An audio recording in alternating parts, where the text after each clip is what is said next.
दोस्तों, एक बार महात्मा बुद्ध किसी गांव में प्रवचन दे रहे थे। वे अपनी बात को समाप्त करते हुए बोले, मानव के दुख का कारण है स्वयं को किसी से बांधना। जहां भी मोह होता है, बंधन होता है, वहां दुख स्वयं ही उत्पन्न हो जाता है। अतः अपने बंधनों को जानें और उनसे बाहर निकलने का प्रयास करें। अगले दिन उनके पास एक व्यक्ति आया। महात्मन, मैंने कल आपका उपदेश सुना। उसने बुद्ध को दंडवत करते हुए कहा, तुम्हारी बातें मेरे दिल में उतर गईं। मैंने अपने बंधनों को तोड़ दिया है और माया मोह को छोड़ दिया है। मैं अब आपके पास आना चाहता हूं। मुझे विस्तार से बताओ वत्स, तुमने कौन से बंधन तोड़े हैं और किसका मोह छोड़ दिया है? बुद्ध ने सुनकर मुस्कुराकर पूछा, मेरे घर पर मेरे बूढ़े माता पिता और पत्नी हैं। उसने बताया, मैं भी बहुत छोटा हूं। मेरी पत्नी अत्यधिक बीमार होती है। उसकी दुहक को देखकर मैं अक्सर सोचता था कि अगर वह मर जाए तो उसके दुहक दूर हो जाएंगे। मैं उससे बहुत दुखी हूं। लेकिन कल आपका उपदेश सुनकर मुझे पता चला कि मेरे दुख का कारण मेरा परिवार है।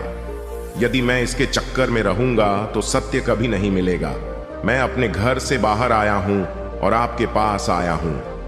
क्या आप वास्तव में सभी बंधनों से मुक्त हो गए हैं? बुद्ध ने पूछा। देखो, क्या तुम्हारे पास कोई रिश्ता है?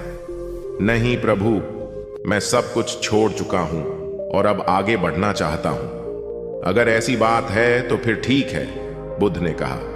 आज इसी स्थान पर आश्रम में रहो। कल मैं तुम्हें क्या करना चाहिए बताऊंगा। बुद्ध ने अपने एक अनुयायी की ओर संकेत किया। उन्हें गुरु ने आश्रम के अतिथि कक्ष में लाया। आश्रम की गतिविधियों को वह व्यक्ति उत्सुकता से देखता रहा। उन्हें देखकर वह वास्तव में खुश हुआ और खुद को वास्तव में भाग्यशाली और गौरवान्वित महसूस किया। अगले दिन बुद्ध ने कहा, तुम्हें पूर्व की दिशा में जाना है। वहां एक गांव मिलेगा। साधिका का घर गांव से बाहर है। वह आपको कुछ देगी। आपको इसे लेकर वापस मेरे पास आना है। वह व्यक्ति पूर्व की ओर चला गया। मौसम गर्म था। कुछ ही देर में उसके शरीर पर पसीना आ गया। उसे भी प्यास लगने लगी। वह सोचा कि मैं इस तरह गर्मी में पसीना नहीं बहाता अगर मैं इस समय अपने घर पर होता। कुछ दूर और चलने पर उसे भूख भी सताने लगी, पर वह एक सुनसान और बंजर रास्ता था। आसपास न तो कोई पेड़ था और न ही पोखर तालाब। वह पुनः सोचने लगा कि अगर मैं इस समय अपने घर पर होता तो अपनी पत्नी के हाथ का बना स्वादिष्ट भोजन कर रहा होता। पता नहीं क्यों बुद्ध ने मुझे गर्मी में इतनी दूर भेज दिया। लंबे समय तक चलने के बाद वह व्यक्ति गांव पहुंचा। एक घर गांव से बाहर बना हुआ था। जब वह दरवाजे के पास पहुंची तो उसने उसे धीरे से खटखटाया। द्वार एक साधिका ने खोला। उसके चेहरे पर बहुत तेज था। उसने उसे देखा और मंत्रमुग्ध हो गया। मैं जानता हूं कि आपको बुद्ध ने भेजा है।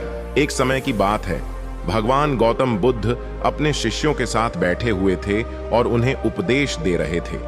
तब उन्होंने अपने शिष्यों से कहा, क्रोध इंसान का सबसे बड़ा दुश्मन है। क्रोध करने वाला व्यक्ति खुद को हानि पहुंचाता ही है, लेकिन दूसरों को भी हानि पहुंचाता है।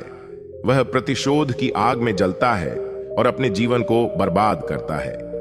उनके उपदेश खत्म हो जाने के बाद उनके शिष्यों में से एक शिष्य खड़ा होता है और उसे बोलता है, तू एक ढोंगी है।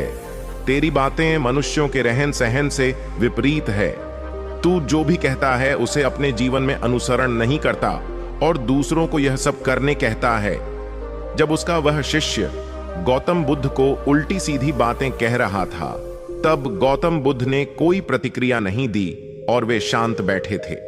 लेकिन ऐसे में वह व्यक्ति और भी ज्यादा गुस्सा हो गया और गुस्से में आकर उसने गौतम बुद्ध के मुंह पर थूक दिया। इसके बाद भी महात्मा गौतम बुद्ध को गुस्सा नहीं आया और वे शांत थे। उन्होंने अपने चेहरे से थूक को पोंछा और वह चुपचाप बैठ गए। यह सब देखकर उस शिष्य को समझ नहीं आया कि वह क्या करेगा। गुस्से में आकर वह उस जगह को छोड़कर चला गया और अगले दिन अपने घर पहुंचा। जैसे ही वह अपने घर पहुंचा, तब तक उसका दिमाग शांत हो चुका था। दिमाग के शांत होते ही उसे इस बात का एहसास हुआ कि उसने कितनी बड़ी गलती की है। उसे पाप हुआ है। वह खुद को मन ही मन कहने लगा, यह मैंने क्या कर दिया? मैंने महात्मा बुद्ध का अपमान किया है। ऐसा पाप मैं कैसे कर सकता हूं? मैंने बहुत बड़ी गलती कर दी। मुझे जाकर उनसे माफी मांगनी होगी। ये कहकर वह तुरंत ही गौतम बुद्ध के पास चला गया, लेकिन गौतम बुद्ध उस स्थान पर नहीं थे। ऐसे में वह शिष्य जगह जगह भटक कर उन्हें खोजने लगा।